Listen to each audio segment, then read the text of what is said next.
Na história de hoje, nós vamos continuar o assunto da semana passada e o tema de hoje é rios e as paisagens brasileiras, certo? Então, nós vamos estudar um pouquinho dos rios e suas partes. Rios e sua importância. Então, nós vamos entender um pouquinho para que servem os rios e qual a sua importância na nossa vida. A sobrevivência e o desenvolvimento de muitas civilizações estão associadas à existência de rios. Além de fonte de abastecimento de água e produção de energia, os rios nos permitem pescar, navegar e brincar, como vocês estão vendo na imagem, certo? E as antigas sociedades, pessoal, elas se desenvolviam a partir de aproximação de um rio. Por quê? Porque ali trazia fartura, ali eles encontravam variedade de vegetais, certo? De animais. E os animais que vinham para próximo dos rios tomar água, eles acabavam sendo capturados pelas pessoas para se alimentar. Então o rio, ele era o local onde acontecia a sobrevivência dos nossos antepassados, certo? As partes de um rio. Então o rio, ele é formado por alguns elementos, certo? Como forma, estrutura e dinâmica própria. Então, cada rio, ele vai ter a sua maneira de organização, seu percurso. Então, ao longo do percurso, ele vai se formar de uma maneira diferente, certo? Nós temos vários rios no Brasil e cada um é diferente. Os elementos de um rio são nascente, certo? O que é a nascente? É o local onde acontece o surgimento do rio, onde ele nasce, certo? Então ali tem uma nascente, pode ser numa montanha, pode ser nas proximidades do rio, então tem o local onde o rio nasce. É chamado de cabeceira, como vocês estão vendo na imagem, lá em cima da serra tem uma nascente de um rio. Curso ou leito, ou seja, é onde o leito é onde o rio percorre. Afluentes ou tributários. Afluentes é o local onde ele deságua em outros rios menores, ou seja, tem um rio grande que ele vai desaguar em outros rios que são pequenos, certo? Margens todo mundo já sabe, é as proximidades da vegetação, como vocês estão vendo aí, certo? Então, as margens é o local onde é a encosta, certo, do rio. E foz, vocês estão vendo aí, certo? É o local em que o rio deságua em outro lago, mar ou oceano, certo? Então aí é o local onde ele dá o percurso a um oceano. Por exemplo, o Rio São Francisco, ele além de passar em 6 estados, ele também deságua no Oceano Atlântico. Então, o percurso que ele leva para sair de algum estado e desaguar no Oceano Atlântico, essa parte se chama foz, certo? Então, o percurso de um rio. As águas de um rio, eles traçam seu percurso de acordo com as formas de relevo, certo? Então, tem as formas de relevo, o clima, a vegetação, tudo isso vai influenciar em como o rio ele está organizado, certo? Então, no decorrer desse percurso que vocês estão percebendo aí, em formato de S, ele pode ter uma velocidade maior ou uma velocidade menor, ou seja, a força da água ela pode ter maior intensidade ou menor intensidade. Ela pode ser uma quantidade maior ou uma quantidade menor. Então, vai dependendo de acordo com o percurso que ele está percorrendo naquele local. A largura, a profundidade. Então, determinado local ele é muito largo, em outros locais ele vai ficando mais estreito, em alguns locais ele é muito fundo, em outros locais ele não é tão fundo assim, dá para as pessoas tomarem banho, fazerem áreas de lazer. Em outros locais do rio só dá para atravessar se for de barcos por causa da profundidade. Então, isso são características que cada rio tem a sua.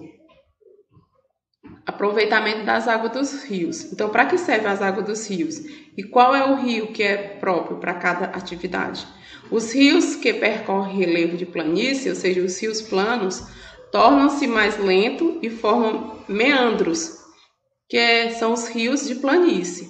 Para que servem os rios de planície? Para a vegetação, certo? Então, nós vamos ter essa característica muito forte, pessoal, lá na região amazônica, certo? Então, os rios lá, eles são propícios para a navegação. Então, o Rio Amazonas é o principal rio, certo? Dessa região do Brasil, em que é a região da Amazonas e Belém. Então, lá os rios são propícios para a navegação. Rios de planaltos. Então, para que servem os rios de planaltos? Os rios de planalto, eles percorrem relevos com desnível, ou seja, eles são desnivelados. Por isso, ao longo do curso de suas águas, eles formam o quê? Cachoeiras, cascatas, e podem servir para quê? Para instalação de usinas hidrelétricas e geração de energia. Por quê? Porque a partir das suas quedas d'água, ele vai gerando um movimento mais forte, e isso pode fazer com que turbinas elas se movimentem e faça com que gere energia. Por isso que os rios de planalto, que ele tem uma velocidade um pouco mais, um pouco forte, então ele vai servir para instalação de usinas hidrelétricas, certo? Então, uma das usinas hidrelétricas mais conhecidas do Brasil é a usina hidrelétrica de Itaipu. Por exemplo, tem a maior aproveitamento hidrelétrico do país e foi construída no Rio Paraná, principal rio do estado do Paraná. Então, vocês estão vendo aí as instalações, certo?